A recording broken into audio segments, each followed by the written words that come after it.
Okay, we are live. Sheila.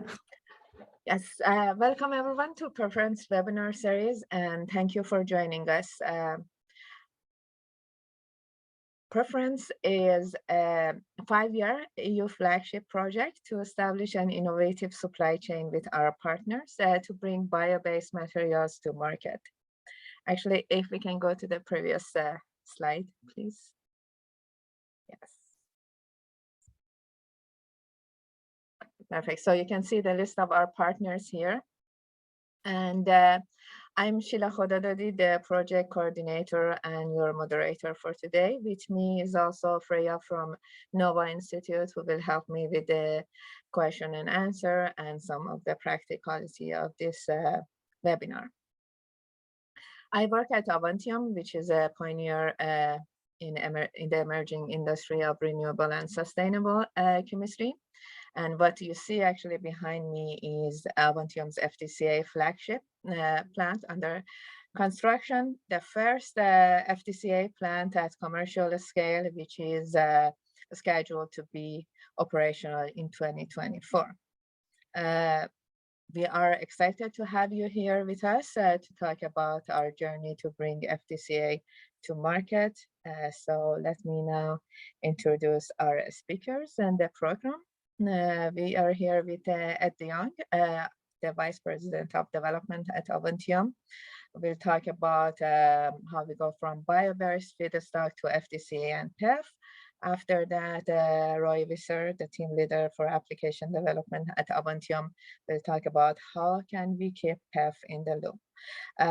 This webinar will be recorded, and there will be opportunity to ask your question in a Q&A box that's in the bottom ribbon of your screen.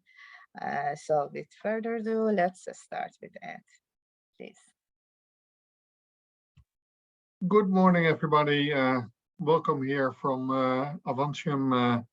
It's a pleasure for me to give this presentation, and I will start right away. I mean, we can skip this this slide, but it really says that we are a listed company, and so we have to make this this announcement. Good. What is Avantium? Wait a second. How can I have my button. What are we? We are a leader in high-growth industry of renewable chemistry, and our mission is really to commercialize disruptive technologies to accelerate the transition from fossil-based to renewable and circular plastics. I think we all are aware that that in the longer term, I mean, we really have to make a circular society, and then only 3 carbon sources are possible. That is recycling, biomass, and CO2. And today we will address 2 aspects, or 2 of those pillars. I will first talk about biomass conversion into plastics, and Roy then will address how we can recycle the material and how we can keep it in the loop. This all should lead to a fossil-free chemical industry by 2050.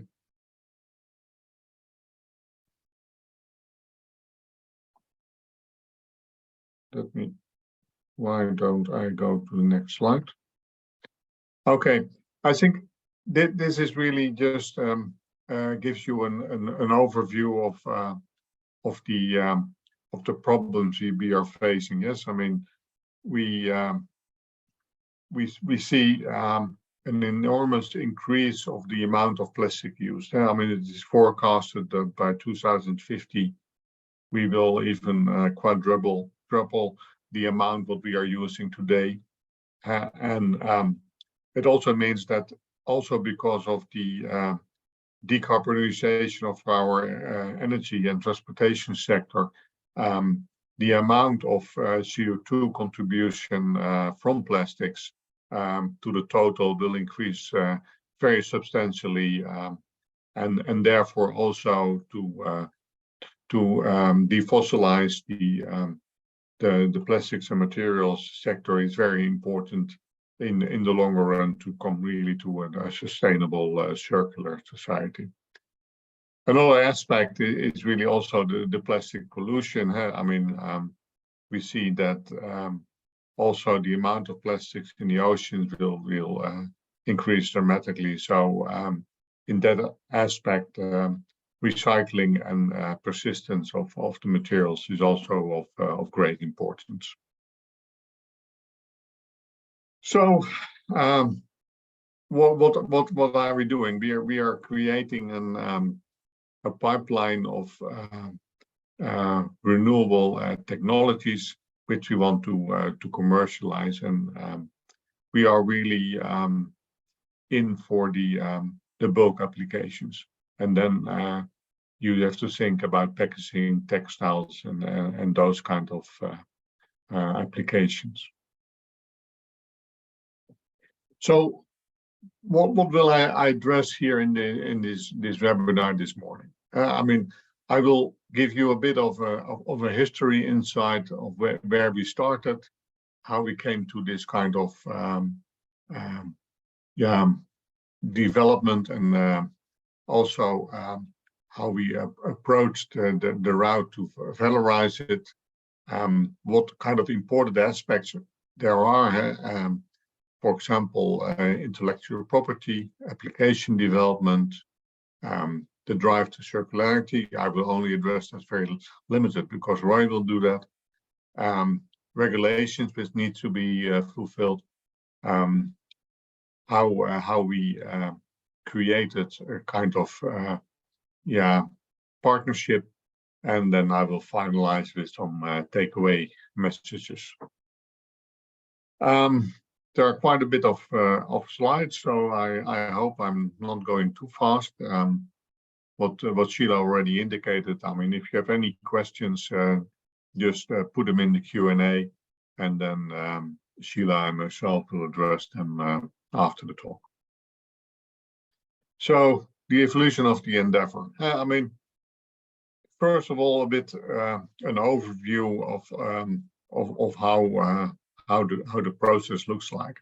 I mean, we can basically, our process is really based on carbohydrates, and those can be derived from side streams from food crops, the starch or the sucrose, but it can also be come from non-food woody biomass. Then with different technologies, we make two building blocks, FDCA and plant monoethylene glycol, and they can be converted into polyesters, and they can be applied in the right range of applications. Basically, PET can be replaced by PEF in as far as we know now, all relevant applications. So we start this work always in the lab, and we have learned that pilot plant operation is really essential to prove the process, but also to have enough product to really apply that in for application development. And what was indicated, I mean, we are now building a flagship, and I will come back to that later. Now, if you look at it more from a picture point of view, I mean, you have the same kind of flow. You have sugars. In generally, we use it as a syrup. FDCA is a nice solid material, while monoethylene glycol is a viscous liquid. And here you see some of our development, some bottles, some films, and some textiles. It actually started already way back in 2005, when we did an experiment to see what happens if you heat a sugar solubilized in ethanol with an acid there, and we could really find some of our intermediates in the solvent, and that was really the start of the work.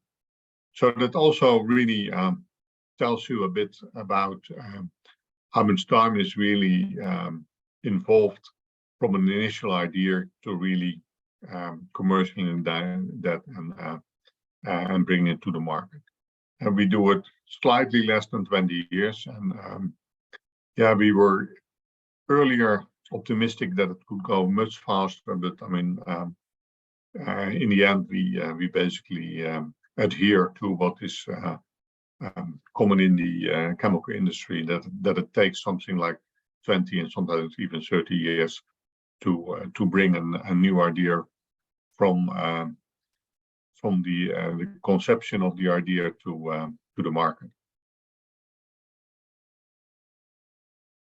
So we quite quickly learned that you really need partners to really be able to assess what is important in bringing a new material to the market. So we had a bottle consortium, and I mean, you can see here still an example of what we pinpointed as the golden bottle, that were one of our first materials we prepared. So process conditions were not optimal, etc. Purification was not optimal, and so you get a bit more color formation than now. And nowadays, the bottles are not.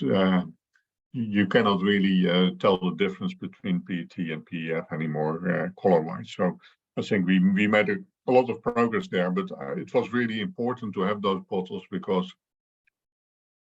then you could really prove that that they are strong, but certainly more important, that what we learned is that the barrier is much better than PET. And I think that is one of our major learnings over the things, so that bio-based alone is quite often not enough to justify an entry to the market, but you really need also technical superiority compared to the incumbent material to really justify a market entry. Because in general, when you enter a market, your product is more expensive because the process is less developed. The size of the processing is quite often much smaller than a full-blown fossil-based product. So to really be competitive, you need something else, and technical superiority is certainly something what is very nice to have. So around 5 years later, we started this with the pilot plant, so actually we are already in the second location for the pilot plant, because the initial size was too slow, because over the years we expanded the pilot plant with additional unit operations. The reason for that is, I mean, initially we did quite a bit of tolling, but yeah, we learned that to really benefit of the experiments done, I mean, it is much more fruitful to have the unit operations in your own pilot plant than if you just give a recipe to a toller and they do the work. Because if you do it in your own, I mean, you are much easier to really find improvements and integrate those improvements in your process. So initially we didn't have, for example, the purification included in the pilot plant, but certainly for applications like polyesters, the purity of the diacid is of utmost importance, because both the color, what I indicated already earlier in my talk, but also the molecular mass of the so how long can you make the polyester chains is very much dependent on the purity of the raw material. So purification and optimizing purification while maintaining good yields, etc., is of eminent importance to really create a valuable process. So in 2006, also the purification plant was included in the pilot plant. This is a 24/7 pilot plant, what means that it is really operational 7 days a week, 24 hours a day, and that quite often it is a necessity to do so to really create stable processing conditions and also to maximize the output from the pilot plant. In general, pilot plants have two purposes. I mean, one is surely prove the process. It is quite often also important to close the streams, to introduce recycle loops and to see how the process is functioning when you recycle some streams. But just as important is really prove the product, as we say, and so make enough FDCA that we can make enough, for example, PEF, and really assess the PEF for in commercial equipment for example, bottle blowing or film production. And that is different with a drop-in. I will come back to that later. That with a new molecule, but with a new molecule, you really need substantial amounts and in a ton amounts to be able to prove the product. And yeah, I mean, you really need proof of the product to convince partners in the value chain to jump on board, that the material is really superior to the incumbent material. So what is also quite common in this area that we had a kind of bumpy road. For a while we had a joint venture with BASF, but that was dissolved, and that also resulted in that we changed the scale a bit from 50 kiloton to 5 kiloton plant. And I think that is always one of the challenging things. I mean, the bigger the size of the plant, the cost per kilogram of product goes down, but at the same time, I mean, the total investment amount goes up, and also, yeah, the risk of not really selling out all your product from the plant becomes also a bigger burden. So there is a kind of optimum, and that varies a bit between the different compounds, but we decided in the end that around 5 kiloton would be the sweet spot to do it alone. Quite recently, we could announce that we also have started a partnership with Origin Material. The flagship will run on starch and high fructose syrup, but this Origin we will develop the process based on wood residues, and so that will really prove in the longer run that the process is really feedstock agnostic, and that depending on the location where you are, you can use different feedstock to produce FDCA. So what kind of steps did we take to valorize our product? The interesting thing is that we have two main molecules to produce PEF. That is monoethylene glycol, what we make in our array pilot plant, and we have FDCA. And so monoethylene glycol is chemically identical than the fossil-based monoethylene glycol, so that is so-called a drop-in. So the advantage there is really that you have only limited application development needed, and also that the product is already well appreciated by the market. The major downside of a drop-in is really that you are only competing on the plant-based origin. So the price difference with incumbent can only be carried with a green premium. And yeah, I think nova-Institut did in the past already some evaluations, and in general, you have to think about 5 to 10% can be carried, and of course, a higher price for CO2, etc., will help. But it is quite. I mean, the bandwidth you have is quite narrow with a drop-in. At the same time, if you look at a new building block, the properties of the material can be add additional value, and so we will show some examples of that.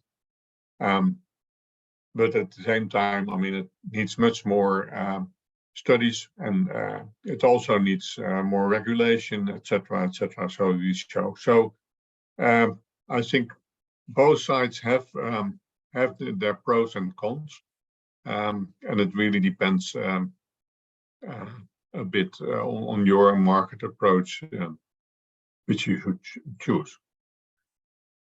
So we did a quite extensive also screening of what kind of conversion technologies would be most optimal for molecules like FDCA, and we think that a chemical catalytic route is to be preferred for molecules like FDCA, because it really needs in the end to be done at a very big scale. It should also fit with current assets, and I think part of the chemistry what we use is very similar to what is done in the fossil industry by converting paraxylene in terephthalic acid, what is also an oxidation and purification step, and our technology is very similar. So we choose to really use the same kind of approach than what is used in the fossil industry. So what you see here is a kind of overview where we are. We are now in building the flagship, what should come on stream at the beginning of next year, and then what I already indicated earlier, for the industrial one. I mean, with Origin Material, we have our first partnership for 100 kiloton application 2028 and beyond. Certainly, Avantium is using a licensing model, and that means basically that our main goal is really to license the technology and not to own and operate multiple plants ourselves. Yeah, to be able to license, I mean, you have to really have a kind of good protection of your technology so that you can actually license something. And that has resulted in over 55 patent families already. And yeah, I think that is an important consideration when you start this kind of work. I mean, do you want to own and operate, or do you want to license? Both have advantages and disadvantages. But keep in mind really to file patents and also to maintain patents is quite an expensive trajectory. So be prepared to yeah, I mean, there is kind of average. I mean, a patent over the lifetime of a patent costs around 100,000 euros for each patent.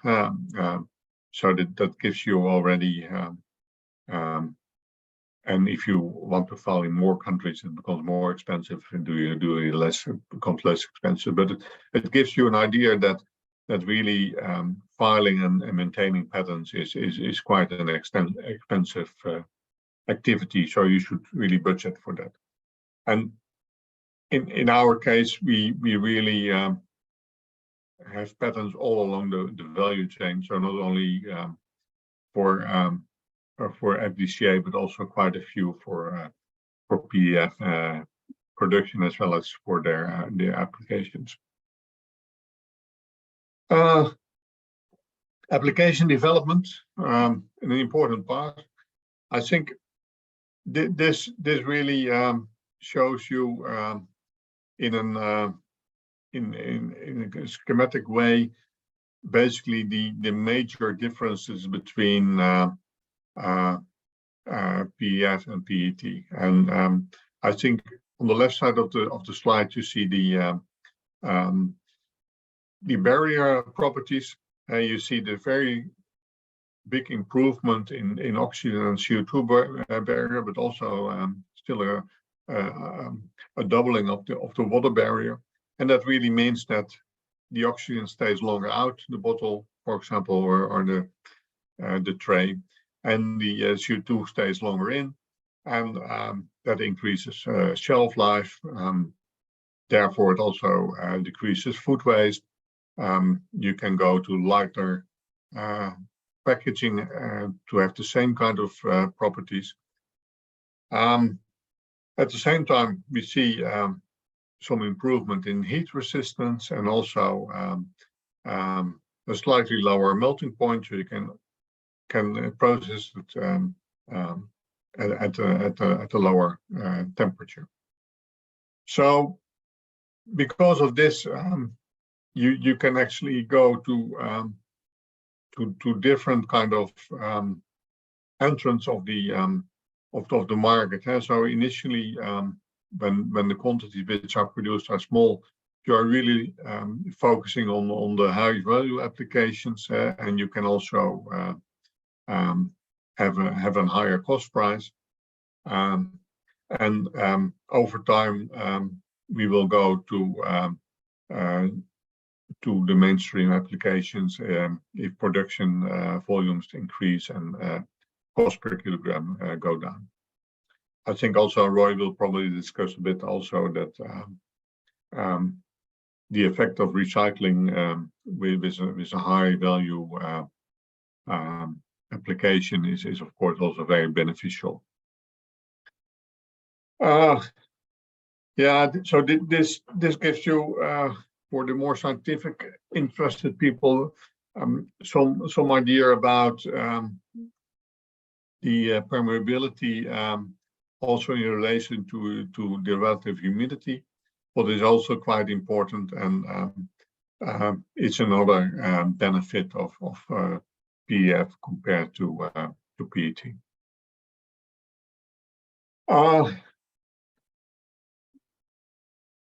Yeah, so in general, we have a kind of three-step approach. We start with really assessment in the lab, and if even development passes certain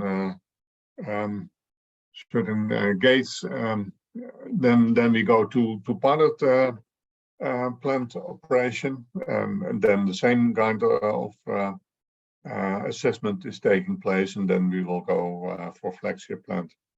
and then eventually go out by technology licensing. And so we have pilot plants operational, you can really say all over the Netherlands.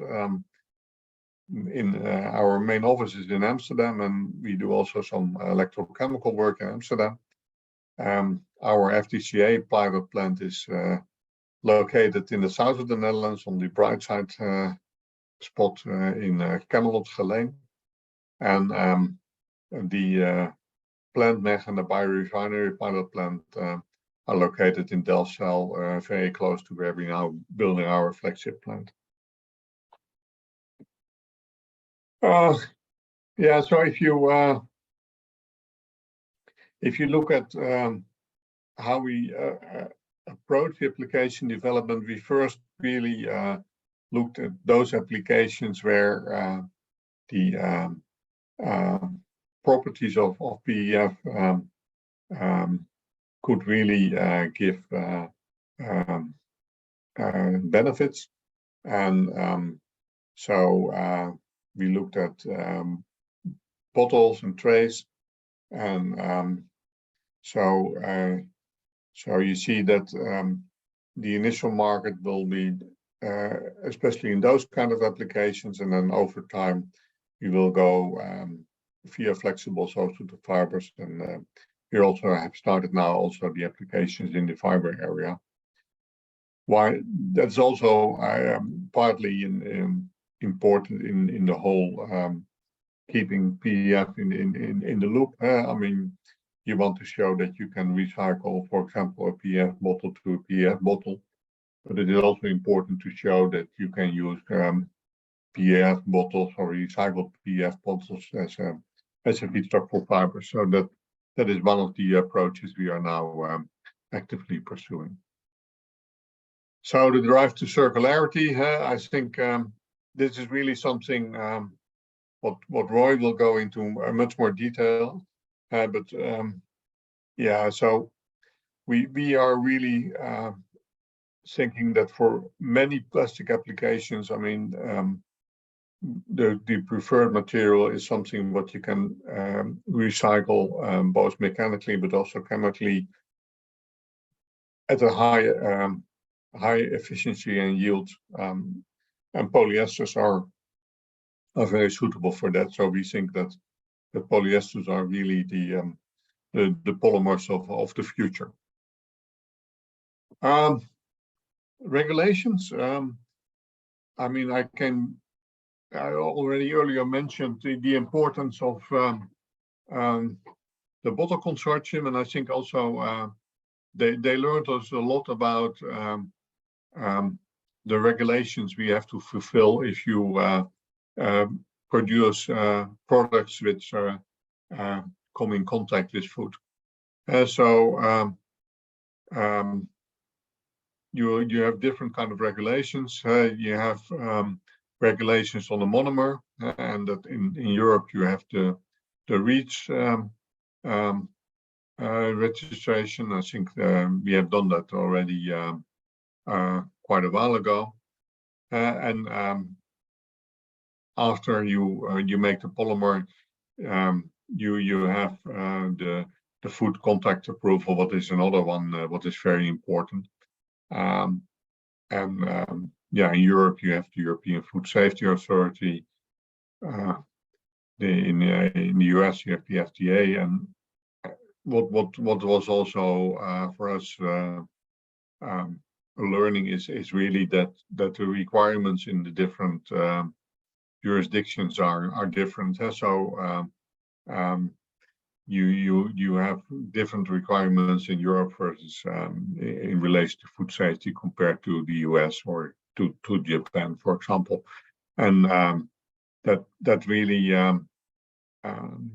yeah, sets some requirements on when you do this kind of regulation, because I mean you cannot really change in some cases, for example, the catalyst composition after you have gone through the food safety. What makes sense, but what also basically freeze your development. So that is a kind of a very careful kind of decision making when and with what kind of resin you go into this this registration cycle. One of the other things what I want to address is really the partners. It has been for us very important to have the relevant partners on board. I mean, we already highlighted that we started basically with Danone and Coca-Cola. Within PEFerence, we have quite a few partners on board, actually addressing the whole value chain from feedstock supply to applications in a wide range of areas. We also recently developed a textile community with some well-known names there, and this intensive kind of collaboration has in quite a few cases also resulted in offtake agreements, for example, with many well-known names, what you can see here. And I think also that is really important, because I mean it is very difficult to finance a plant like this if you don't have really if you haven't secured a major part of your production via offtake agreements. You also have to de-risk the whole value chain. So you see quite a few partners have come on board here to make this all possible. The building of the flagship plant. What is the current status? Almost a year ago, we had our financial close for the plant, and you can see it is around 190 million was the total funding, and it was really a quite diverse financial construction. We had quite a bit of grants, among others, the PEFerence grant is an important one. We had third parties who joined the consortium, and our EP&C contractor really is one of them, but also the Bioplastics Investment Groningen is an important one. Avantium itself put equity in there, and then we had debt financing, both by the regular banks, but also by InvestNL, what is an investment fund backed by the Dutch government. So this is a layout of the plant, but still without much detail. It's really on it is a greenfield site, but it will be integrated in the Camport facilities. And so this was almost a year ago. We had, together with the whole PEFerence consortium, we had the first pile celebration there. And yeah, so this gives some pictures of where we are now. So completion should be in slightly less than a year, and then it will start commissioning and startup. And to give you some insight, I have a very short time lapse of the construction. I will show you now.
Yeah, so it shows you this was still the end of January, so I think in the near future we'll have an updated one.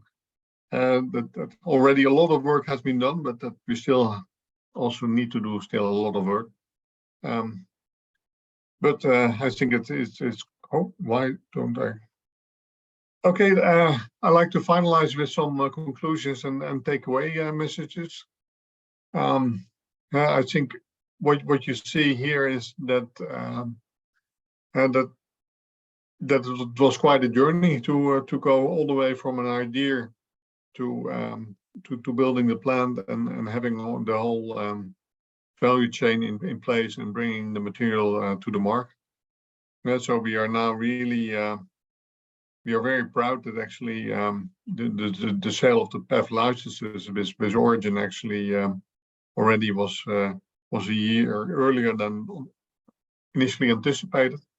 And so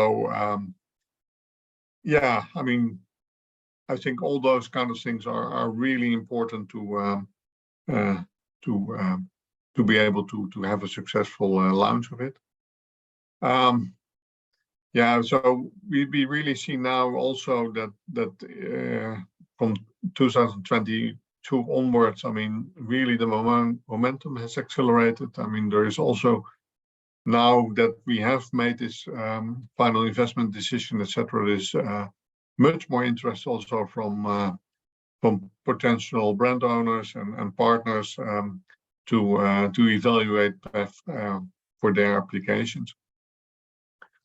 Yeah, what I said, I mean, PEF is our prime outlet, but certainly, for example, a company like Henkel will use it in completely different kind of applications. So the application room for FDCA is much broader than solely PEF. But Avantium has focused its own internal developments really around PEF. So we are now also hiring a lot. The team in Delfzijl will be around 70 people,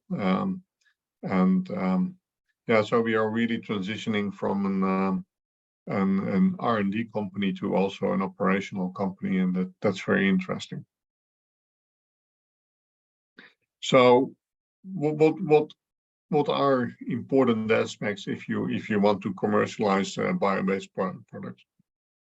I think the technology is really important. I mean, you need a very good technology, else it becomes very difficult. Site selection, I mean, I didn't really discuss that a lot, but I mean, you really have a lot of things what are must-have, and then you have nice-to-have things. But certainly, the must-have needs to be in place. At the same time, I think site selection is also a very important point in really securing grants, etc. Because I mean, after you have made the selection, I mean, your negotiation position decreases with, for example, local communities. So really use the site selection also to optimize grant money inflow. You need a good engineering partner who has proven track records in the technology you want to scale up. The same is actually the case for a P&C partner. Permits needs to be in place, and yeah, I think quite often you still get surprises with permits, because also certainly in Europe rules become more and more stringent. Commercially, the offtake contracts are already indicated. Regulatory is very important. Life cycle assessment, I mean, I didn't even address that. I mean, it will be given in one of the follow-up webinars together with Nova. IP is important, application development. And then on the financing, have this have a solid business case, secure grants, secure equity, and secure debt. And of course, it is a different case if you are a big company doing this. But if you are an SME or something like that, then most likely you need all those kind of aspects. So the takeaway is really that we are well on the way to bring FDCA and PEF to the market. It really asks for a lot of effort and perseverance to do that. Nobel Prize winner Richard Feynman has a saying that you have to be green enough to underestimate the enormous hurdles you are facing if you are pursuing something like this. And I think we also, can adhere to that. Yes, I mean, if you knew beforehand what kind of efforts we had to go through, I mean, it would have been a much more difficult sell. A lot of the things that we discussed now, we also put in a paper, what you can download free from the Polymers website, but that gives you some more details. With that, I like to thank you for your attention. I mean, I think this is one of the developments we did together with Carlsberg. This is the paper bottle, where basically the outside is from paper, and it has a PEF inset, and that was really already also tried out with at festivals with consumers, etc. last year, and so this is really I would say cheers to finalize. Thank you.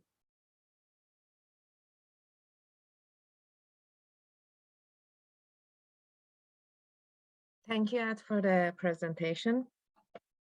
And now we can move to the question that I already have two coming. So let's start with the first one. And it's about PEF biodegradation. So with PEF being more susceptible to biodegradation than PET, do you feel the claim of non-persistency can be made? And will that be a helpful feature, you think, for the positioning of PEF as a new plastic? Or no?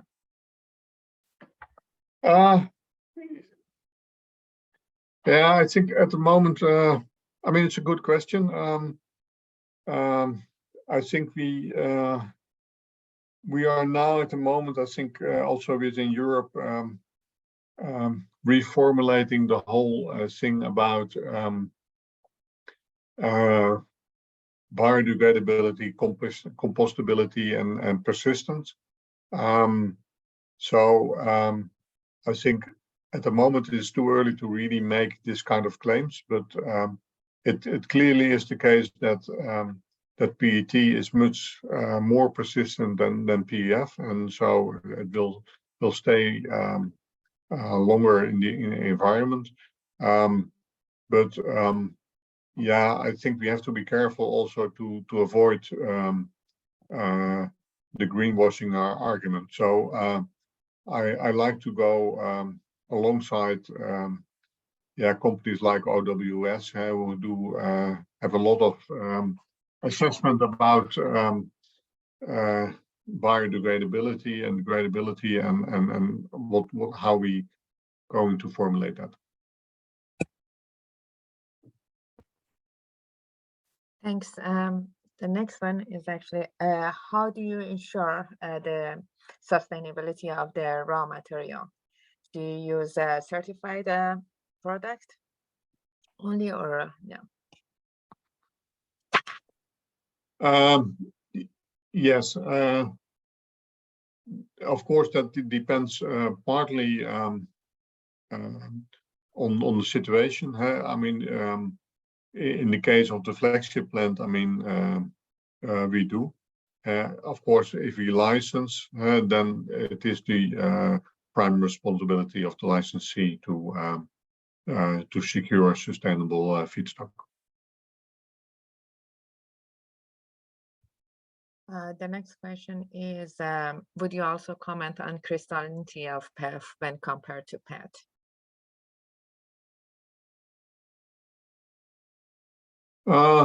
Yeah, it's a good point. But I mean, Roy, do you want to have a say on that one? I mean, I can also say, but I mean, you're the expert there. I can help you out a bit there, or help you. I can answer the question there. So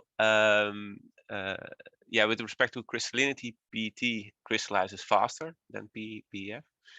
And PEF has a different morphology if it starts to crystallize. But in the end, also PEF can crystallize, and it's also crystallizing if you blow a bottle. That has long been the question whether PEF would crystallize if you blow a bottle. But that's similar as PET. And that's very important for the final end performance of your PEF in the bottle application, but also in the fiber and the film application. So yes, PEF crystallizes alike PET. Only it's a little bit slower if you do it just with heat.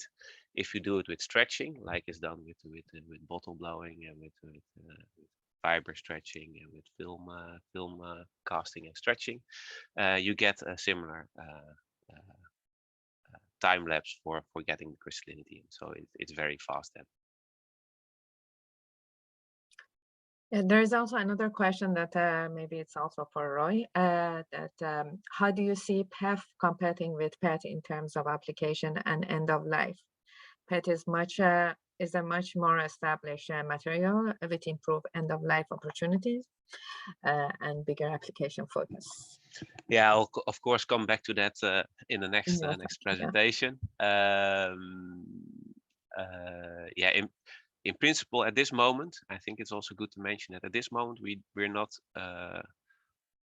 competing with PET at this scale. I mean, at this scale, we are really replacing in the flagship plant. We're really replacing other materials like barrier material, which are used in combination with PET, for example. I will explain a little bit later why. Like an MEC6 and EVOH, these kind of polymers. But we're also replacing glass. So it's not, at this moment, we're not competing with PET. We are actually trying to clean up the PET stream from other materials to enter in the PET stream. And there we are quite successful. And another question, again, about the application, but it's good that Ed's talk inspired this question. So the increase in barrier with increasing humidity, is that a pronounced feature that will benefit packaging in tropical climate zone? And do you understand why PEF would show this behavior? You know, actually, yeah. Yeah, no, this is a good question. So in the end, we typically say it's more or less constant. So, but that's quite pronounced because typically barrier materials like a nylon, like EVOH, they really go down in barrier a lot as soon as you get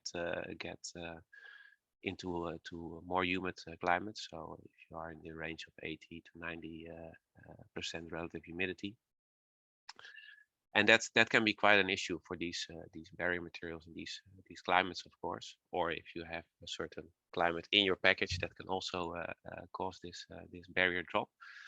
PEF doesn't have that feature, and yes, we know how the reason for it from a physical point of view. I mean, the barrier of PEF really comes from the rigid ring it has in comparison to PET.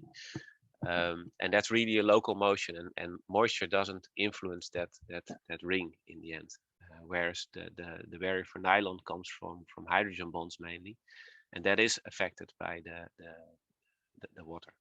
So that's in very short, and of course there's a lot more complexity to it. The reason for this better barrier and that it's constant over relative humidities. Thank you. Maybe I can answer the FDCA to the market. Yes, I mean, we are open both for FDCA as well as PEF offtake agreements. Yeah, thanks. And then how key is the purification of FDCA in the PEF production process? Very key. Yeah, I mean, as soon as you want to go to polymers, I mean, the purity is really important. I mean, so there might be a couple of applications where the purity is of less of a concern, but in general, I think it is very important. Yeah. And then another application question. I think we are getting there to the next talk, but how gas barrier is being measured as a function of weathering time, and has the slightly brittle nature of PEF poses challenge, and if so, how was this overcome? Is that something for Ray? So on the first one, no, we have not measured it at different weathering times. We have done it at different aging times, and as you would expect from aging, that you densify the polymer a little bit, so in the end the barrier goes up a little bit. For weathering, I would not know directly if that could have an influence on the barrier. The second one on the more brittle nature of PEF. Yes, PEF is, I mean, it has a higher yield stress, so it's slightly more brittle in the end than PET. In the end, we do not see huge issues there. I mean, for certain applications where you really need the toughness there, of course, PEF would not be the first one to come up. On the other hand, I mean, SAN is also a very brittle polymer with ABS, which is actually for a large part SAN. Which is in the end impact modified with the A and the B in the ABS, is actually known to be a very ductile and tough polymer. So it really depends on what you do with it, and the fact that it has a high yield strength helps in the end in a lot of applications, and the yield strength you can always bring down. So that's not the issue. It's more difficult to bring the yield stress up. So. Good, thanks. And last question on this section.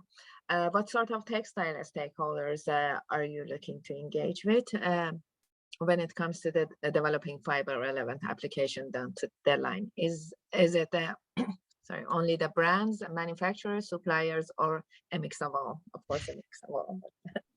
Go ahead. Very well answered. Go ahead. Yes, you need the whole value chain. Yeah, and that's the challenge, especially for a complex value chain like fibers. That's of course the challenge to win. But in the end, brand owners are certainly key to pull the rest of the value chain into the development as well. So I think if we would need to choose one, then it would be the brand owner maybe. But in the end, they're all very important. Good. So the next Maybe we leave the questions for after the second presentation, I would say. Sure.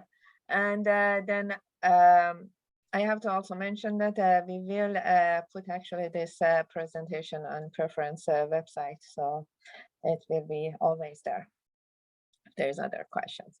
Okay, so now let's move to the next presentation, and we will answer the relevant questions after that. Thanks. Okay, so I think that's my turn now. I think you are seeing the screen now. So my name is Roy Visser. Well, I do hear an echo now. My name is Roy Visser. I'm a team leader of the polymer and application development team within Avantium, so responsible for everything after making the FDCA on the technology side, and then as soon as we have developed the technologies, we carry it over to the commercial team that goes onto the market with that knowledge.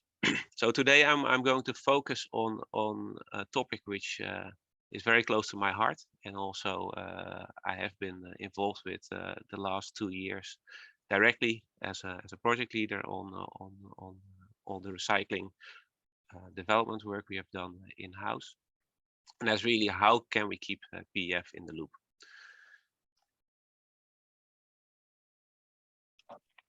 Yes. So this slide was already shared by Ed, but I think it's a crucial slide because it shows a little bit our vision of how we want to go towards the future. In the end, where we want to end up, in our opinion. Oh, apologies. I have organize my screen a little bit better. Where we want to end up in the end is really on the right side, where we are in the situation that we close the loop as much as possible. You will always have some leakages here and there, because each process has some leakages. You never have 100% efficiency, so you have to deal with, well, some going out, but we want to pump around as much as possible the material we bring in. And that sounds a bit odd, maybe coming from a company that is all focused onto material supply, because in the end it will mean that we will not supply so much material. But for us, it's more important to have this circular thing ongoing than that we have huge sales on this side, on the left side. So to get there, of course, there's if you now go to the left side of the screen, at this moment we are mainly fossil. So that's the gray arrow I didn't mention, but on the right side, the green arrow means that we are plant-based. So that's an important other transition, going from fossil to plant-based, and the other one is really going circular. But on the left, back on the left side, so only 7% is recycled in the world at this moment, and that's really only the number on recycling, and I'm not talking about closed loop recycling here. So that's really what is being recycled of the plastics which are produced at this moment in the world. Only 7% is recycled, and then actually part of that 7% is downcycling. So there's a long road to go. As an intermediate step, we believe we can already help out, as I mentioned, and I will show a little bit more on that later on. We as Avantium, we first help out on bringing some plant polymer into the market, but also trying to get that plant polymer helping out in getting more of the existing fossil polymers, keeping them in the loop. So that's our step up towards going to our final dream.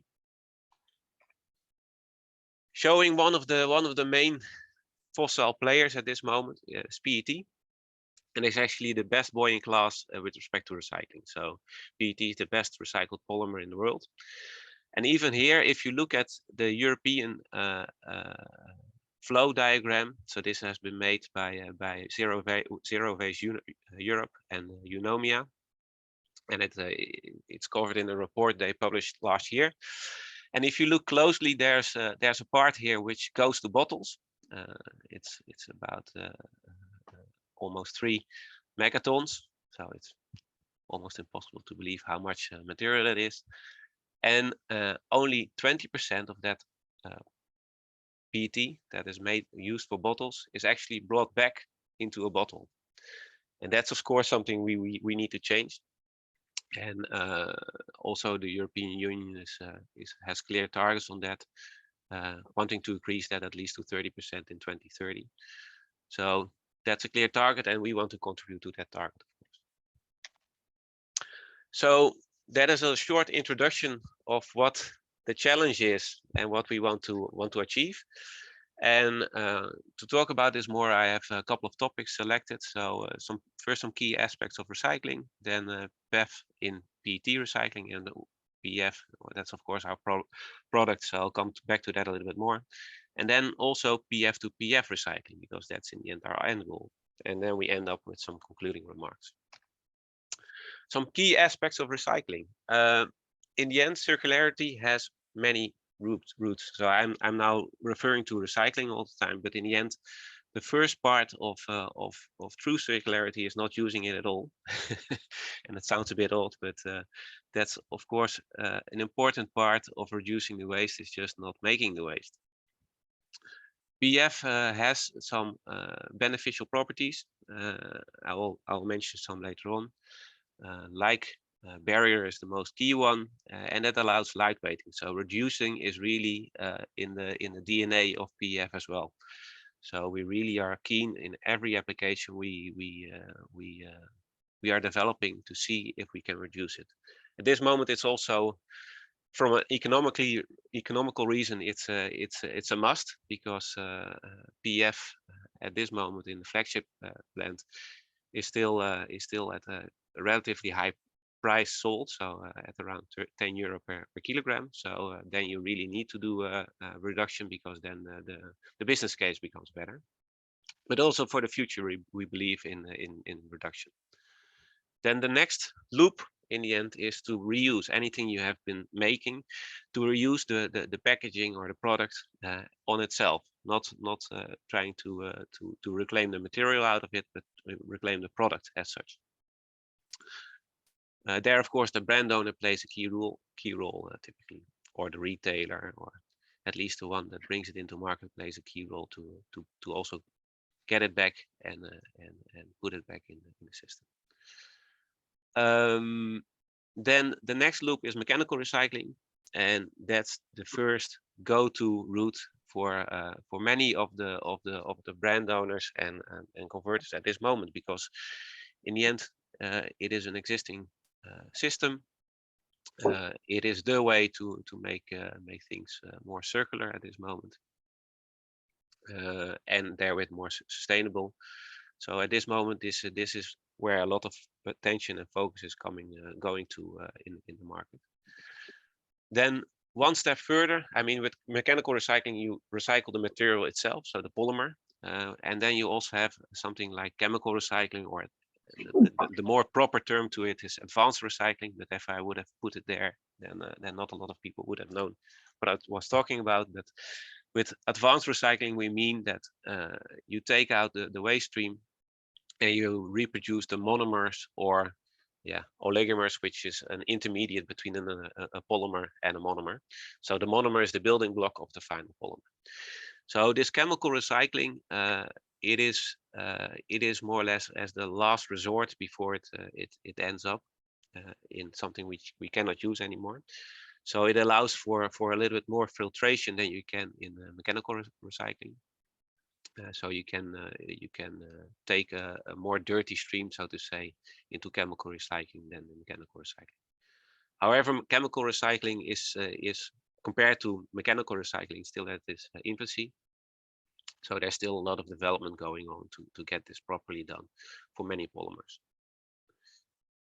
Now, today's story is mainly about the mechanical recycling, because that also has the focus in many ways at this moment in the industry. So today it's about that. And if you look at that mechanical recycling, there's a couple of things. And actually, I forgot to start off with pointing you at the poll. There should be a poll question out there asking you actually what are the key elements of getting a good quality product out of reclaimed material. Now there you have it.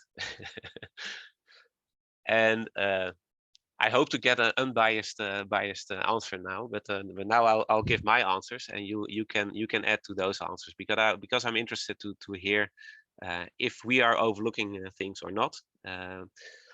But in my opinion, the most important aspects of getting a quality product back in are 3 points in this whole loop. So the first one being at a brand owner, that's the design for recycling. The second one in the sorter, being able to sort out the collected waste in a proper way into clean streams. And that, of course, really is dependent on this design for recycling. And then the third one is the polymer quality, which comes out of the mechanical recycling routine. Now, there's another aspect, is of course the quantity.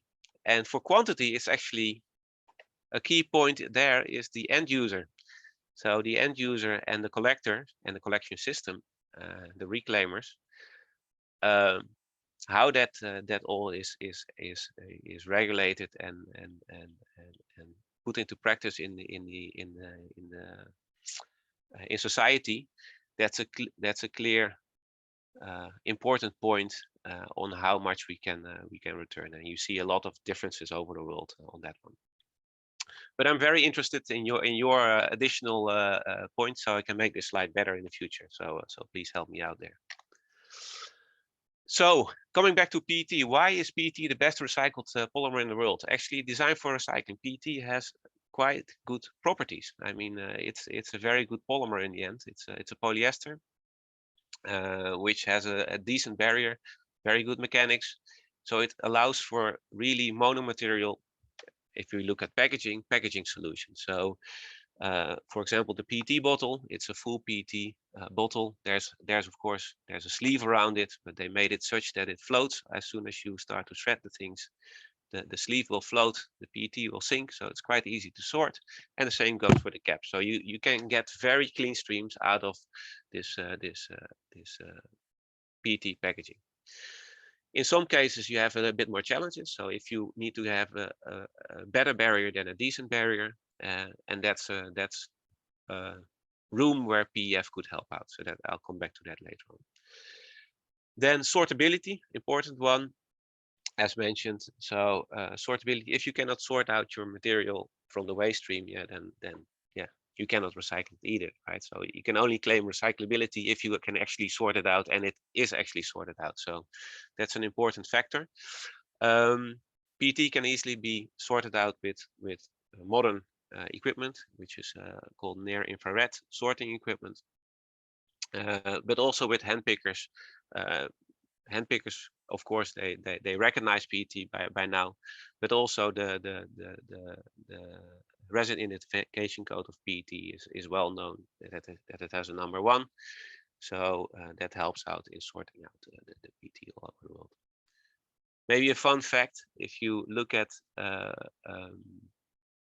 how the PET is separated in the world, you might not expect that in India 4 times more PET is sorted out of the waste streams than in the US. So it's also in India it's much more efficient than in Europe in total. So that's mainly because of the hand picker, which is going on there a lot. So we have a lot to learn, although from different countries over the world. Another important feature, and that's something I want to focus on also in this presentation, is that the recycled resin performance of PET is very good. So PET is a type of polymer which is called a polyester.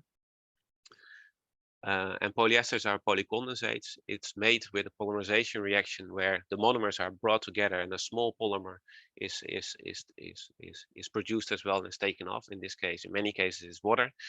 But it's an equilibrium reaction. So if you bring in water again, then it will become shorter. But because it's equilibrium, there's always still reactive end groups. If you do it right, if you make the polymer right. They can become non-reactive after a couple of a lot of iterations, but in principle you will start off with fresh end groups which can still react, which means that if you do a loop, always in a loop, if you have to make a bottle or a film or whatever, you always have a melt processing step. So you melt up the granules into a final product. And in that step, you will lose part of the length of your polymer chains, and that's called the molecular weight. Well, that length is very important for many of the properties. So if you lose the length in each loop, then at one point you will not be able to make the product out of it anymore where it comes from. So for example, for bottles, for PET, you need an IV of around 0.8, which is a measure for the length of your chains. After one loop, you will drop to about 0.78, 0.75 in that range. If we would not be able to increase the molecular weight of the PET back to that 0.8, you would not be able to go a couple of loops around, right? And that's the nice thing of PET. You can still do that. It has reactive end groups. It's alive. You can revamp it and you can bring it back to that desired performance level. That's the word I was looking for. And this is great. This is a great asset. And the nice thing of it, that process is called solid state polymerization. And the nice thing of that solid state polymerization is that during that polymerization, you also sweep out many of the volatile contaminants which could have gone into the PET. You take them out, so also you can get rid of those, and you get a food contact approved resin back, and that's something unique. There's not a lot of polymers that can do this. So for example, polyolefins, they will always degrade in each loop, and at one point you just have candle wax, so you can only make a candle out of it and not a bottle anymore. So this is a very important feature of PET, and this, in my opinion, are the 3 reasons why PET, and especially the last one, why PET is the best recycled polymer in the world. To give you a little bit of an idea of the mechanical recycling route, first, if a recycler, they typically get bales of plastic waste, they shred it into flakes. Sometimes they have a sorting step in between. In many cases, they have actually. Then you wash the flakes, you dry the flakes, you make pellets out of it, and this pelletization can also be omitted or put later on, and the same for dryers. Some recyclers decide to dry less or not, or whatever. So there's always some differences, but in principle, these are the key steps, and in some cases, some steps can be omitted. Then you crystallize, and that's important to be able to do that polymerization step, so to lengthen the chains again, and at the same time do the decontamination. So these are the steps which are followed, and that's important to understand the rest of the story I will tell later on. So now coming to our story, to challenge the challenge of introducing a new polymer in a circular fashion, I should say. Some key aspects of recycling there. So Ed already told, we are focusing on PEF, and PEF is actually very, very similar to PET. So here you see both the chemical structures. Even if you're not a chemist like me, I'm also not a chemist. You see that PET only differs from PEF in the ring. This ring of PET is a benzene ring. The PEF one is a furan ring. The PET ring is symmetrical, and it can actually easily rotate around this axis. PEF is not symmetrical, and it cannot rotate around this axis. And this is coming back on the question we just had, this is the main reason why PEF has a better barrier than the PET.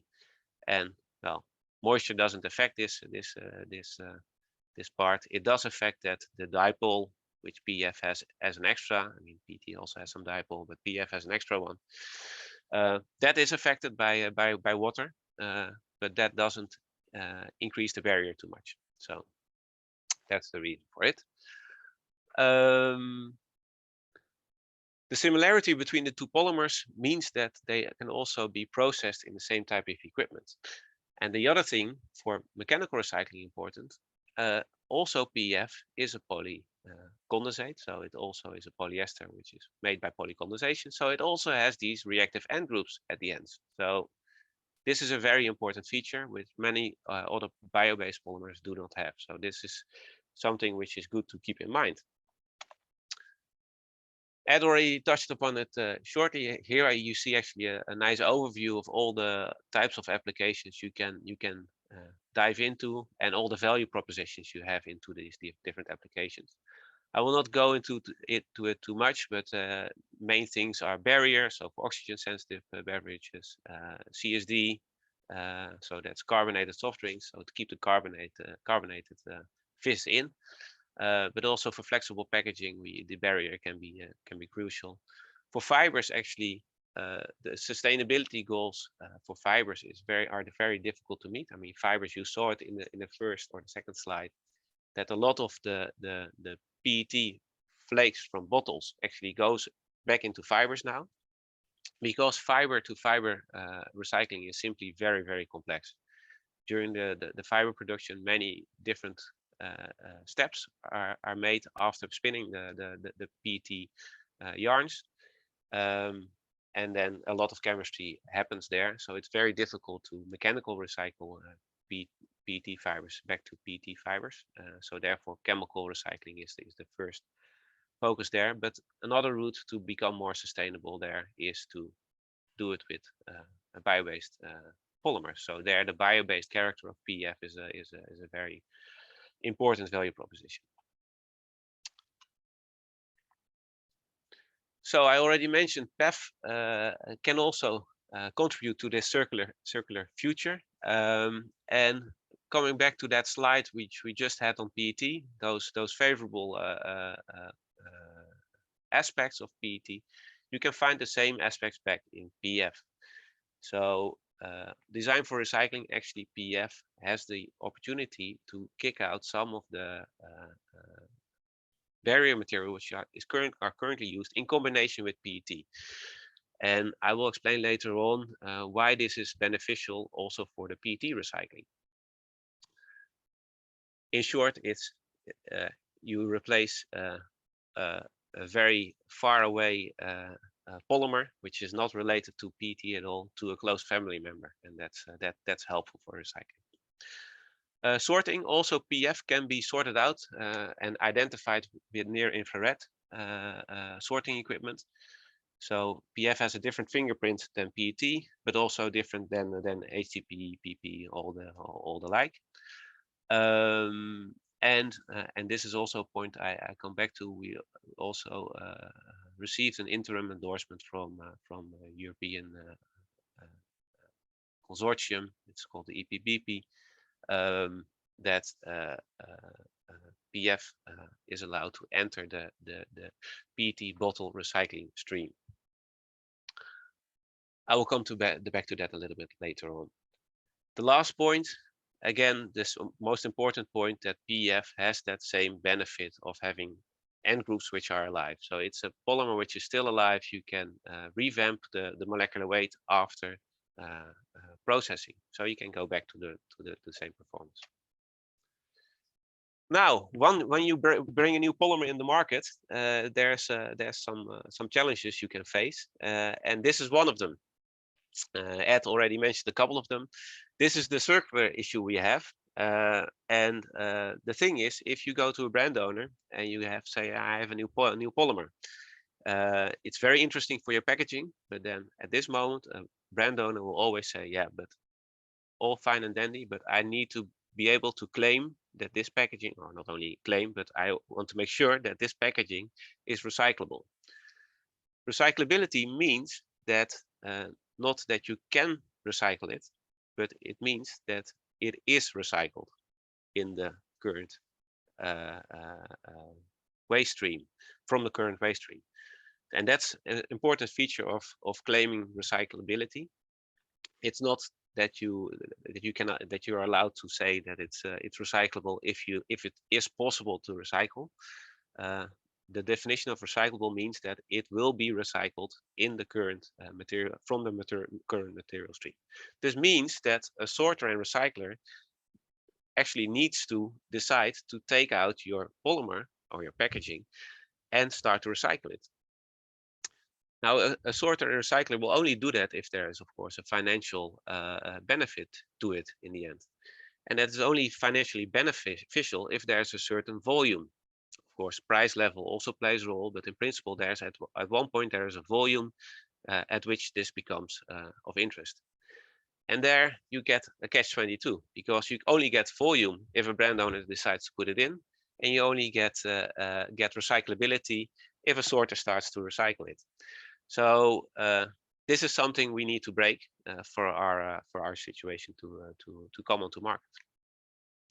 So this is our recycling roadmap to get there. So it's a busy slide, I know.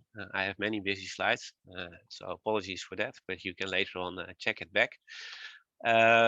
So this is we see ourselves in going to 3 different phases. So the phase we are in now is where we are going into a 5 KTA plant size. So we will build our own plant, as Ed just mentioned. And at this size, you are so small, you are really a drop in the ocean. I just mentioned the European PET bottle market only. So it's only the bottle market of Europe is about 3 million tons. And this is 5 kilotons. So it's almost, yeah, it's it's a drop in the ocean, just as I mentioned.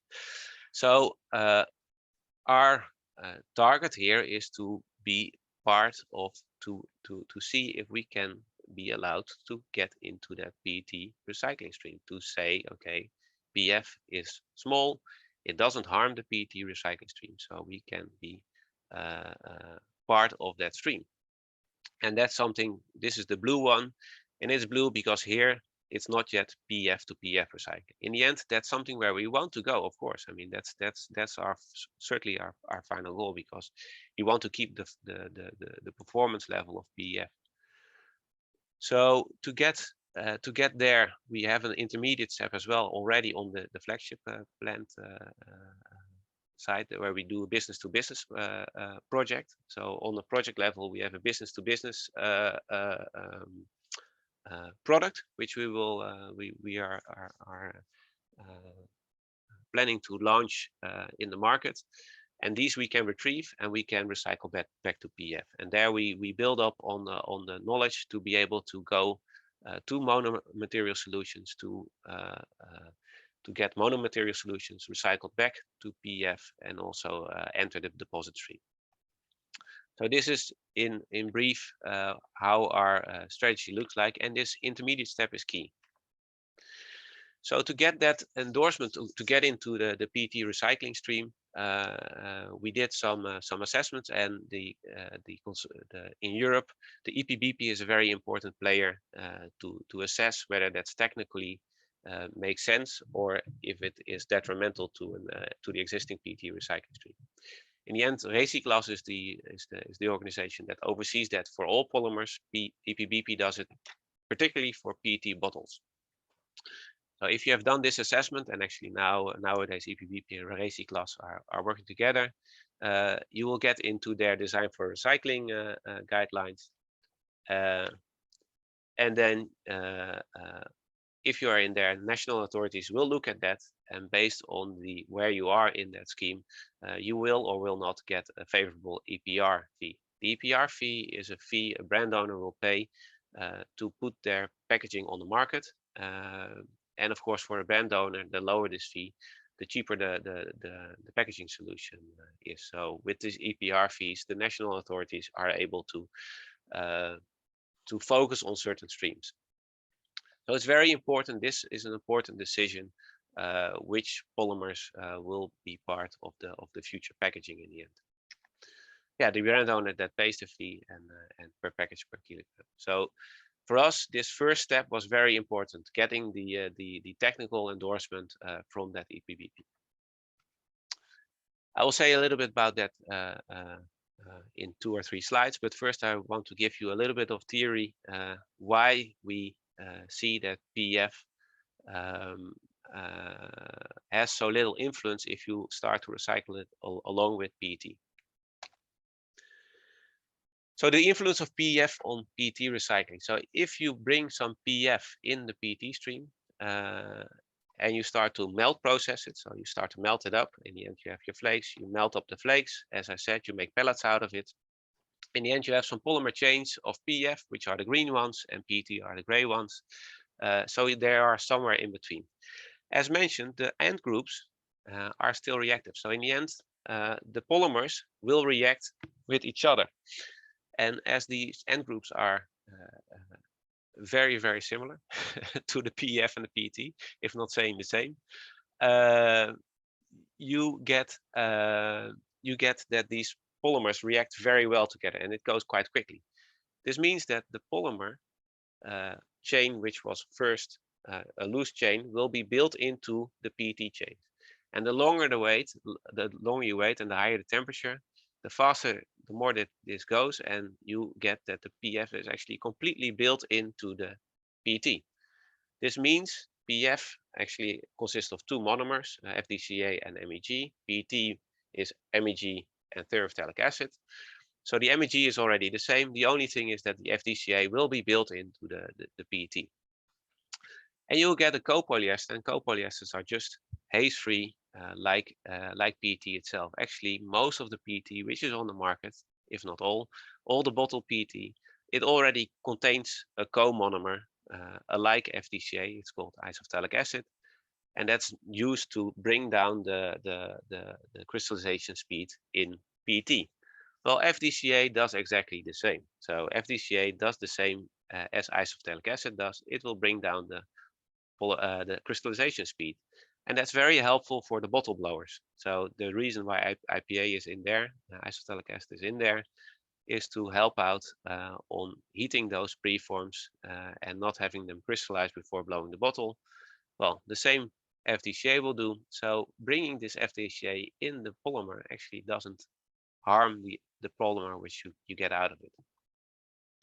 To prove that, we have done an assessment. We had multi-layer bottles. So with multi-layer bottles, you have a PET layer, then a PEF layer to get the barrier in of the material, and then a PET layer again.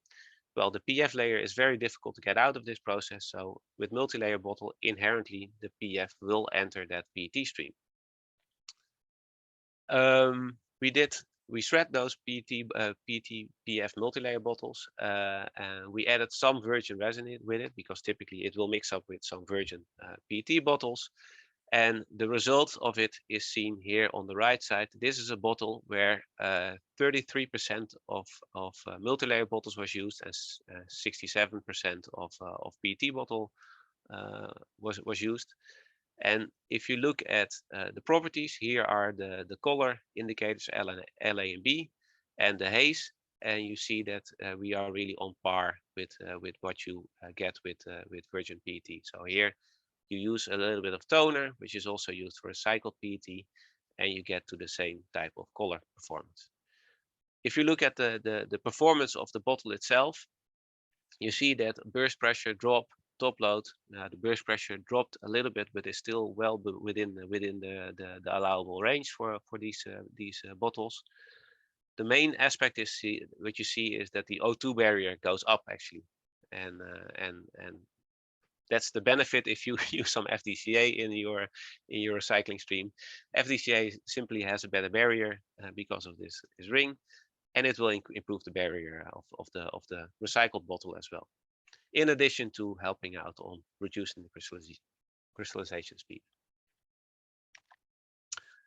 So we were very positive about this, of course, but we wanted to make sure that also recyclers, reclaimers, brand owners are also positive about it. And that's exactly, the EPBP is a consortium of all those parties. So we wanted to have a neutral assessment of that done. So we have done that with multiple parties. So this is all done at third-party labs. None of it was done by ourselves. We only supplied the materials. The first part of this assessment is whether PEF can be sorted out. Well, I already mentioned it, that PEF has a distinct different NIR profile, and here you can see it as well. Here you see an image of things on the shelf here, and then tested with NIR, and you see that it gives a different color, and it also recognizes PEF as being PEF. That has been shown by both Belenk and Toma, which are both world leaders in sorting equipment. Then the whole EPBP protocol consists of 3 routes. First, you have to make plugs out of the recycled resin. Then you have to make bottles out of the recycled resin, and then you have to make fibers. We have done all 3. With the plugs, we passed everything at 2 and 5% actually, except for the color. So at that time, this was done at 2014. Ed has showed the old bottle color, and there you saw that it was still quite yellow, and the amount of yellowing is kept. So you're not allowed to pose more yellowing than a certain amount. Yeah, this is what it is. In the end, at this moment, the amount of yellowing is always toned with some counter toner. If you look at the shelves, you never see a yellow bottle. You always see a little bit blue grayish bottle if it's recycled. That exact same toner can be used to counteract the yellow color of the PEF. But then, as mentioned, at this moment, we are performing a lot better on color already. So possibly, if we would redo it, we would pass on that 5%. If you make bottles out of it, the bottles are on par, so they actually have the same performance and the right performance on all aspects. So they have, I mean, I now have a couple of lines here, but in principle for each line there's a couple of tests you need to conduct to. And also at 5% we passed all these check marks. And with 5%, I mean that we started off with 5% of monolayer PEF bottles with 95% of PET. So mimicking a situation that PEF would have 5% of the market penetration.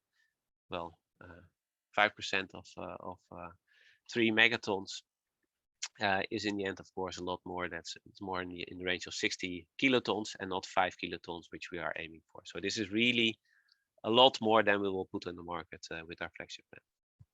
So all this work, we also did fiber spinning at even up to 10%. You did not see any differences in the fiber spinning conditions and the performance.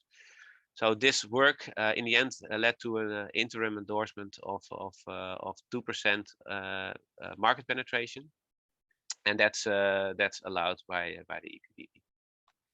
So there's, of course, it's interim because we are not yet on the market. So we will need to check it once we come on the market, whether indeed the recyclers see the same as we see now. And there are some conditions behind it. But if you want to look at the full interim approval, you can find it there. Then we also did an additional assessment on multi-layer bottles, because the previous one was on monolayer bottles. With multi-layer bottles, you have an additional step. It's the illustration step where you try to sort off the lights. So for MXG6, the bottles, you see the PF layer. The bottles delaminate quite easily if you have another nylon barrier. And MXG6 really relies on that, because if you get some MXG6 in your PET stream, you'll directly get haze and a lot of discoloration, and your bottle will not perform well anymore. So actually the burst pressure will drop. So it's not allowed or it's not good to get some MXG6 in your PET granules. And therefore they blow off these light fractions. With PEF, PF delaminates a little bit less easy from the PET, because they're more alike, so they stick together a lot better. And this is a good value proposition for brand owners, because you don't get this delamination in the bottle. But you can still get rid of some of it. If a recycler wants to get rid of some of it, you can still do that with illustration. We have gone through that full assessment also for the multi-layer bottle, and EPBP also approved that assessment with an interim endorsement with an allowed market penetration level of 5% there for a 10% PEF layer in the bottle. At the moment, we are in the process of also getting the APR endorsement. We have done the full assessment and have passed all criteria. We're only awaiting the final decision of APR. So PEF to PEF recycling is in the end our final goal. In the end, the main intermediate technical achievements are to get this mechanical recycling routine and the technology developed of PEF to PEF recycling, but also to pass all the requirements we have if we want to make PEF recycled PEF food contact approved. So there's a new regulation in play, came to play at the end of last year, so in actually autumn last year. And that's quite a complex one, so we are still chewing on that to make sure that we do the right things to get also food approval on the recycled PEF resin. In the end, the main question is, when will we transfer? When will it be possible to transit from this intermediate step where we are part of the PET stream towards a full own stream? What is the critical mass we need to have to get there? This is mainly an economically thing, but it can also be a political decision, right? That the regulations come in play and force taking out certain streams. So that's something which is still a big question mark, and we don't have the answer. I mean, at this moment, the same discussion is ongoing for PLA actually. In the end, another part which needs to be done is preparing and moving the value chain into starting up this new recycling stream and making sure that the whole loop is closed. We did it ourselves, of course. We wanted to show that you can do it. So we did a simple loop where we omitted the washing step, and we made plugs. We shredded, we crystallized them, we SSP'd them, and we made plugs out of it again. So if you look closely, we also omitted the regranulation step. But we did a lot of loops with that, and we added different amounts of virgin PEF granules. In some cases, we added 10%, some cases 30%, in some cases none. And we did that multiple loops, and we checked what the color did, of course, because color, as for PET, the color will increase, and we wanted to make sure that that was a predictable increase. We saw that that was indeed predictable, so you can model this type of behavior. It's just quite a simple mathematical model, which is also published, and we just needed to pick one point, and by fitting it on that point, the model, you could actually predict the color formation, both on the 90-10 and the 70-30 recycling rates. The other aspect which I mentioned is that the molecular weight should be constant, and that, of course, we checked over many loops. We went up to 12 loops, and we saw that the end groups were still alive, and we could still get into the same molecular weight as we started off with. So there's, of course, always a little bit of variation, but in principle, we did not see any influence on the rheology, on the stretching behavior, on the final performance of the PEF after the 12 loops at the different recycling ratios. So after this lab scale assessment, we were confident on the possibility to recycle PEF to PEF. And at the moment, we are doing a pilot scale testing on more industrially relevant equipment. So we're doing a pilot scale at 100 kg. We are making containers, taking them back, shredding them, and making containers out of the recycled resin again, and seeing if the container complies to all the strict rules, performance rules of our commercial partner there. So some concluding remarks. I see I'm nicely in time. It's we are almost there with respect to the timing. In the end, a true circular material supplier does not care at all about the performance of their virgin material. I mean, the virgin material, that's not what goes into the product in the end. The material which comes into the product is that small part of the virgin in combination with the large part of the recycled polymer. So in the end, the virgin feed should also only be tuned such that it will keep that material pool, which is pumped around, in the right shape. And that's something which is a new way of thinking, which material suppliers are slowly getting into. And this is certainly something which Avantium is really focusing on. And that's why we do this internal lab assessments. We do that also with all our new grades we make. We make sure that this loop is keep on going, and to check whether we need certain tweaks on our virgin resin to make sure that the loop, the material pool, has the right properties. So that's something we are really key on, and there also we have our own equipment to make sure that we can assess this also for the future. So this is an important remark I wanted to make on our future activities and goals. Another thing we are of course working on is on scaling up all the things we are doing. So PEF to PEF mechanical recycling, but also looking at larger scale what happens if you put PEF actually at a recycler in the PET stream. So these are activities which are ongoing. Also looking at large sorting lines. What happens if indeed you start sorting out PEF as a separate stream? Do you then change the contamination or the fault level of the other polymers which are in that stream, or do they remain unaffected? And what happens if you change the PET sorting and you include PEF in that PET sorting deliberately? What happens then with your contamination profile at the sorting? So these kind of studies are types of studies we are looking into at this as we speak. The key takeaway messages: PEF is already is a polymer alike PET.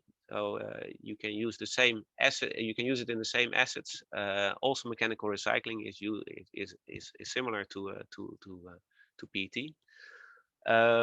We are well on our way on getting the endorsements worldwide. I did not mention that we are also going at this moment. We are assessing it in the Japanese system. So then we are expanding over the world slowly. And in the end, yeah, the PEF to PEF recycling, we are demonstrating it now at pilot scale, but in the end we need partners, and we need to have the buy-in of the whole value chain. So we are very open for any collaboration throughout the value chain. So if you are interested to help materialize this dream, then please do contact us, and we will be happy to get into that.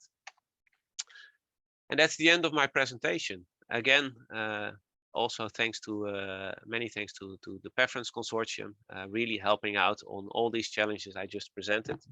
I mean, all this work, or a large chart, at least a large chunk of this work I just presented has been done under the flag of PEFerence. So a big thank you to the EU there. Thank you for the presentation, Roy. It was very You're nice very hearing welcome. it. Yeah. So we have a couple of questions now. Some of them has been already answered during the talk, but maybe just to recap the importance of it. One of them is, how do you make sure to automate the separation of PEF physically or chemically in the collection stream, and if it's necessary? Yeah. Yeah. So the sorting, in principle, PEF.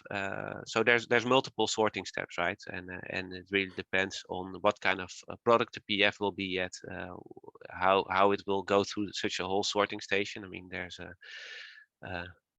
I think about 10 steps or something which a sorter typically has, and I now only focus on the NIR.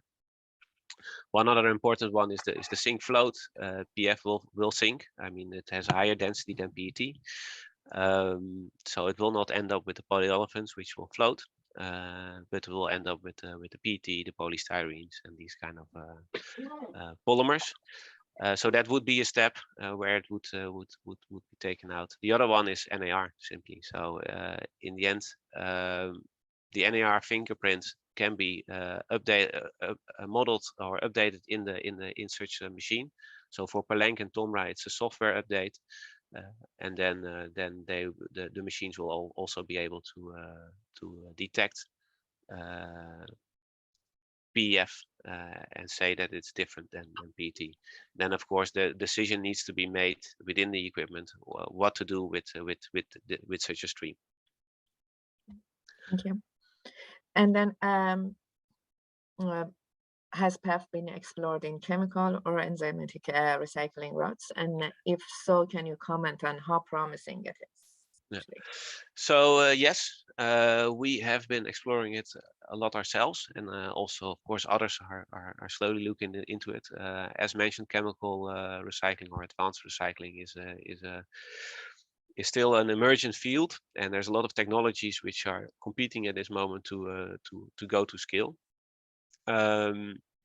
We are monitoring that as well, and there's in principle for the advanced route there's 3 main routes, which is the methanolysis, glycolysis, and hydrolysis route, and we have screened them all in our own lab. We also have some patent applications out, or even some granted patent on that, on the methanolysis, and I think on the basic hydrolysis route. And we are working on that ourselves. We are also looking at parties in the value chain to see if we can screen later on at larger scale how this technology develops at scale. So that's something we are that's the status on that. On enzymatic, I mean, of course, in Groningen, there's a group very active on the enzymatic polymerization of PEF, and I know they're also looking into enzymatic depolymerization of PEF. and that's something we closely monitor as well. But there's more parties out there that have a look at that as well. Carbios is a big one that tries to or is actually commercializing this kind of route for PET, and also there, yeah, we're always interested to look at that. And is the entanglement density influence over the recycling steps? And next to that, how many cycles can a closed loop PEF or PET recycling do? Yeah, so entanglement density is a key parameter for the final processing behavior of PEF, and also in the end therefore the performance, because the processing really determines a lot the performance of your end product. In the end, the entanglement density is only affected by the molecular weight. So if you have your, and that's actually not the density itself, but more the amount of entanglements you have is affected by the molecular weight. Therefore, if you have your molecular weight in check, also you have the entanglements in the right order. So in that way, by making sure that your end groups, your polymer is still alive, and you can still revamp it to the right molecular weight, then you can also are also sure that the entanglements are in spec. And what was the second one? Sorry. The second one was how many in the closed loop? Actually, yeah, how many loops? Yes. Yeah, that's for always both PEF and PET, actually. That's always, and I'm happy you asked this question, because I did not go into that in detail in this discussion. But you saw in my slide at one point you saw that the color started to level off for the 70-30. In the end, it's not about how many cycles it goes, because there will be some molecules in that material pool of PET. So if you have one granule of PET or PEF, you will have many molecules in there, and some of the molecules have gone through two cycles, some of them have gone to 10 cycles. So it will be a blend of different amounts of cycles.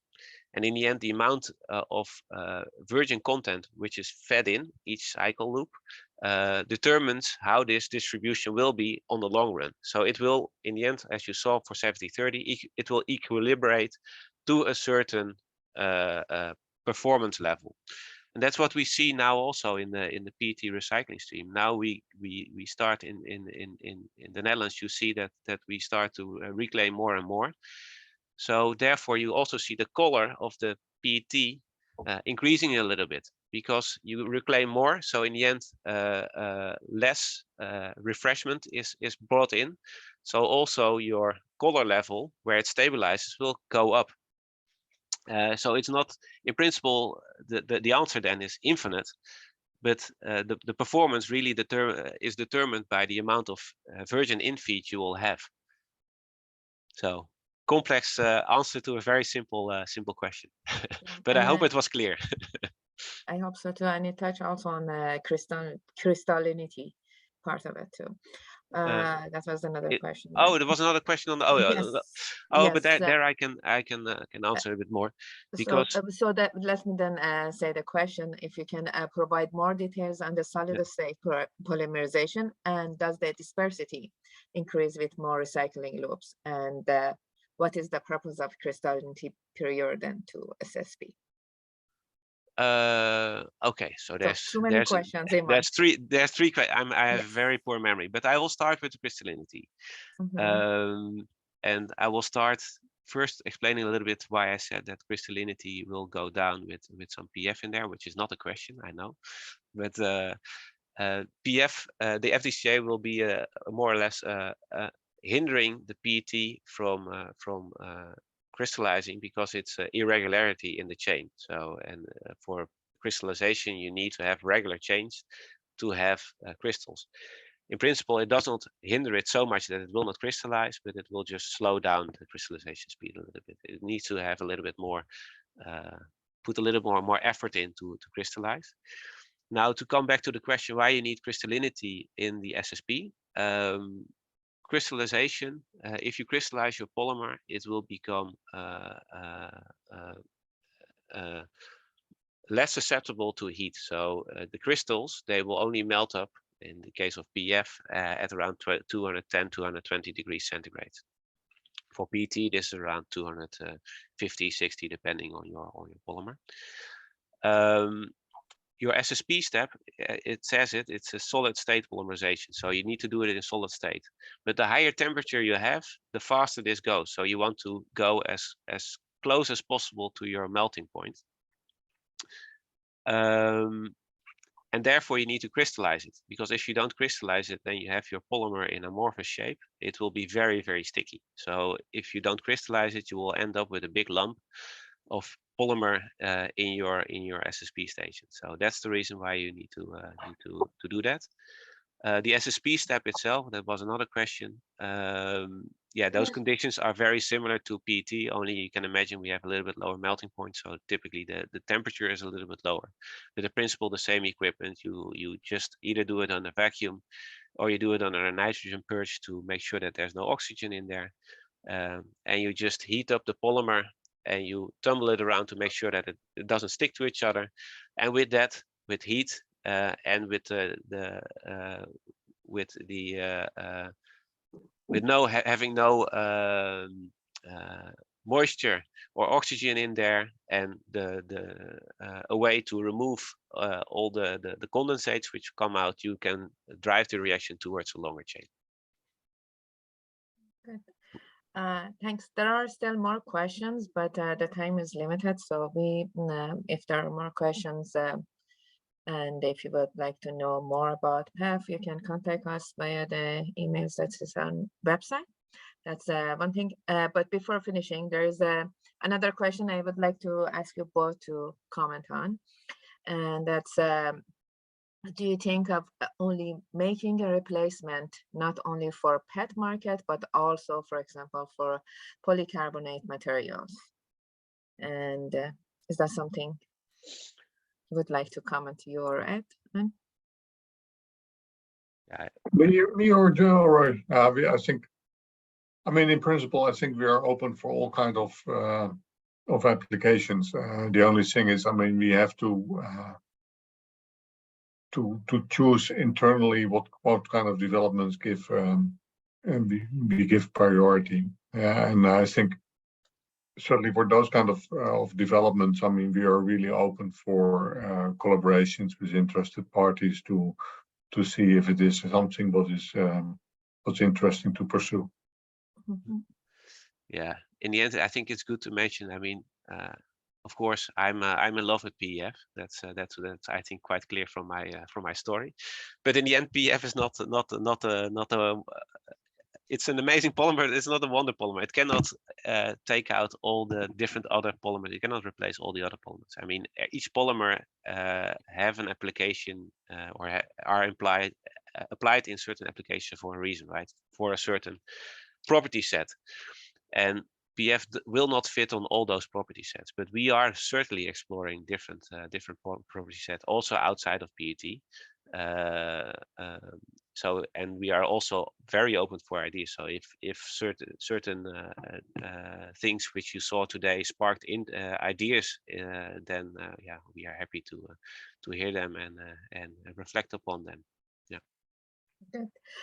Thank you. So maybe one last remark. I mean, I saw one question about samples. I think that is really something that you have to discuss with our business development team. So I mean, you can send an email to one of us, and then we will direct you further to the business development team. What I can say is that we always do that under a kind of material transfer agreement or something like that. So we are not shipping samples out now without really coming to a kind of agreement about scope and etc. Yeah, and without understanding the application and what's the driver and these kind of things. So it's not we're not yet on that level that we can just freely ship out samples. It's still maybe one last sentence. I mean, I saw an earlier question about Fluoracor. I think it's a bit too early to say. I mean, they are now producing FDCA with their pilot plant, and I think one of the difference might be the contaminant profile, because the process is a bit different from our process, and so we'll see. But I mean, it certainly shows, I think, the interest in the market for FDCA, and that really, both from a supplier as well as from a brand owner perspective, I think FDCA and PEF really have a lot of potential. Okay, great, thank you. So I think we are getting to the end, and with that, I just want to first thank our speakers for their time and to share their knowledge with us and sharing some of their real life examples today. And also thank you all of you for joining today's webinar. We will have more webinars for PEFerence project scheduled. We will announce it in due time, and some of your questions might be answered there too. So thank you all for joining, and I hope to see you next time. Bye. Thanks. Yeah. Bye.